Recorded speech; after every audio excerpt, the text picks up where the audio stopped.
Yeah, a Washington County jury took less than 90 minutes to unanimously agree on a verdict in this case.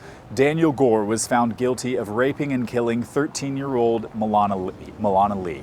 Gore was a 16-year-old runaway at the time of the crime, and in this trial, he was tried as an adult, not as a juvenile, in an unusual case in Oregon following recent criminal justice reforms. Our cameras were not allowed into this courtroom.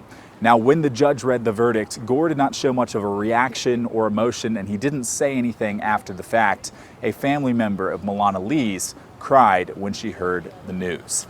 The evidence in this case was deeply disturbing and gruesome. Investigators found Gore's DNA inside of Li. She was strangled to death in the woods near where Gore stayed in a tent. They found Gore's blanket covering her body. Investigators tracked Li and Gore's cell phone together after the crime. Gore initially lied to detectives about when he last saw Li, and he ran from them days later. And friends of Gore testified that he admitted to doing something bad and later handling it. Meliana Li was a sixth-grade student at Conestoga Middle School in Beaverton.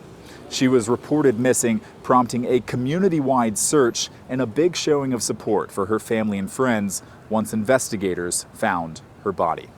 The defense had argued that a different mystery man's DNA found underneath Meliana Li's fingernails pointed to that man being her killer and not Gore himself. They also pointed to DNA evidence not being found. They did not find Meliana Li's DNA on Gore's clothing after the fact. But in the end, the jury didn't take all too long to decide in this case with a unanimous guilty verdict on all counts.